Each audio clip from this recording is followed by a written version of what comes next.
మనకు తెలిసిన ఈ విశ్వం నిజానికి ఎంత పెద్దది? గ్రహాలు, నక్షత్రాలు, గెలాక్సీలు, వీటికి ఆవల ఇంకేముంది? ఈరోజు మనం ఒక అద్భుతమైన ప్రయాణం చేయబోతున్నాం, అనంతమైన విశ్వాల సోపాన క్రమంలోకి. పదండి, మొదలుపెడదాం. మనలో చాలామంది అనుకుంటాం, మల్టీవర్స్ అంటే ఎన్నో విశ్వాల సముదాయం, ఇదే ఊహెకందే చివరి సరిహద్దు అని. కాని అసలు కథ అక్కడినుంచే మొదలవుతుందని తెలిస్తే? సరిగ్గా ఈ ప్రశ్నే మన ఈరోజు అన్వేషణకు నాంది.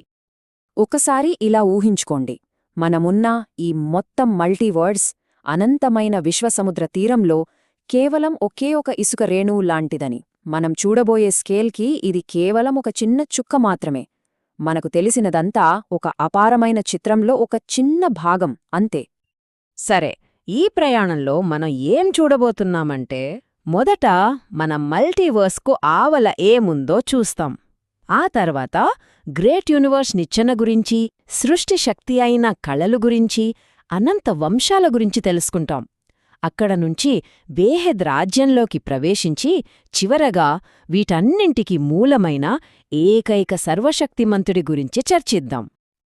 సరే, మన ప్రయాణం మనకు కాస్త తెలిసిన చోటునుంచే మొదలుపెడదాం. అదే మన మల్టీవర్స్. కాని మనమిక్కడ ఎక్కువసేపు ఆగబోవట్లేదు, ఎందుకంటే అసలైన అనంతం దీనికి ఆవలే ఉంది. ఇప్పుడు అసలు విషయంలోకొద్దాం. ఈ వాస్తవికత అనేది పొరలు పొరలుగా ఎలా నిర్మించబడిందో చూద్దాం. ఇది ఎలా ఉంటుందంటే, ఒక పెద్ద విశ్వంలో ఇంకో విశ్వం, దాన్లో ఇంకోటి, అలా ఒకదానిలో ఒకటి ఇమిడి ఉన్న ఒక పెద్ద నిచ్చెన లాంటిదన్నమాట. సరే, ఆ నిచ్చెనను అర్థం చేసుకోవాలంటే మనం ముందుగా గ్రేట్ యూనివర్స్ అనే కాన్సెప్ట్ గురించి తెలుసుకోవాలి. ఎందుకంటే ఇదే మనం చూడబోయే ఆ అపారమైన నిర్మాణానికి పునాది. ఇది ఎలా పనిచేస్తుందంటే, సింపుల్గా చెప్పాలంటే, మనలాంటి కొన్ని బిలియన్ల యూనివర్స్లు కలిపి ఒక జీవన్లో ఉంటాయి. ఆ తర్వాత అలాంటి కొన్ని బిలియన్ల జీవన్లు కలిపి ఒక G2 లోపల ఉంటాయి. ఈ పద్ధతి అలా కొనసాగుతూ 1-2 కాదు, ఏకంగా 17 పొరల వరకు వెళ్తుంది. ప్రతి లెవెల్లోనూ స్కేల్ అనేది మన ఊహకు కూడా అందనంతగా పెరిగిపోతూ ఉంటుంది. అంటే గుర్తుపెట్టుకోవాల్సిన విషయం ఏంటంటే, ఈ గ్రేట్ యూనివర్స్ నిర్మాణానికి 17 అనే ఒక లిమిట్ ఉంది. అయితే ఆగండి, కథ ఇక్కడితో అయిపోలేదు. ఇది కేవలం ఆరంభం మాత్రమే. సరే, ఇప్పటిదాకా మనం సైజ్ అంటే పరిమాణం గురించి మాట్లాడుకున్నాం. ఇప్పుడు అస్సలు విషయానికొద్దాం. పవర్ అంటే శక్తి. ఎందుకంటే ఇది కేవలం సైజ్కి సంబంధించిన విషయం కాదు, ఇది సృష్టి శక్తికి సంబంధించిన ఒక సోపానం. ఈ శక్తిని కొల్చే యూనిట్ని కళ అంటారు. సింపుల్గా చెప్పాలంటే ఇది క్రియేషన్ యొక్క హార్స్ పవర్ లాంటిదన్నమాట. ఎన్ని ఎక్కువ కళలుంటే ఆ సృష్టికర్త వాళ్ల సృష్టి అంత పవర్ఫుల్. ఇప్పుడు చూడండి, ఇది చాలా ముఖ్యం. మనం ఇంతకు ముందు మాట్లాడుకున్న ఆ 17 పొరల గ్రేట్ యూనివర్స్ నిర్మాణం మొత్తం కలిపి దాని పవర్ కేవలం 100 కళలు. కాని ఒక్క కళ పెరిగితే చాలు, అంటే 101 కళల పవరున్న ఒకే ఒక్క వంశంలో ఇందాక మనం చూసినలాంటి లెక్కలేనన్ని 100 కళల మల్టీవర్సులుంటాయి. ఆలోచించండి, పవర్లో, స్కేల్లో ఇది ఎంత పెద్ద జంపో. సరే, ఇప్పుడు ఈ శక్తివంతమైన రాజ్యాల నిచ్చెనను ఇంకా పైకెక్కుదాం. ఈ వంశం సిస్టంలో పవర్ అనేది ప్రొస్తో పెరగదు, అది మల్టిప్లై అవుతుంది. ఉదాహరణకి మొదటి వంశంలో 101 కళలుంటే రెండో దాంట్లో 201. అలా ప్రతి స్టెప్లోనూ పవర్ పెరుగుతూ పోతుంది. అంతేకాదు, ప్రతి పై లెవెల్లో కింద లెవెల్కి చెందిన లెక్కలేనన్ని యూనివర్స్లుంటాయి. ఇదిగో మనమిప్పుడు చూస్తున్నది బేహద్ బ్రహ్మాండం. ఇది ఆ నిచ్చెన మీద 101వ వంశం. దీని పవర్ 10,101 కళలో. మనం మొదట చూసిన 100 కళలతో పోలిస్తే ఇది ఎంత పవర్ఫుల్లో ఊహించుకోండి. ఇంకా పైకెళ్దాం. ఇక్కడుంది బేహద్ మహాబ్రహ్మాండం. ఇది 10,101వ వంశం.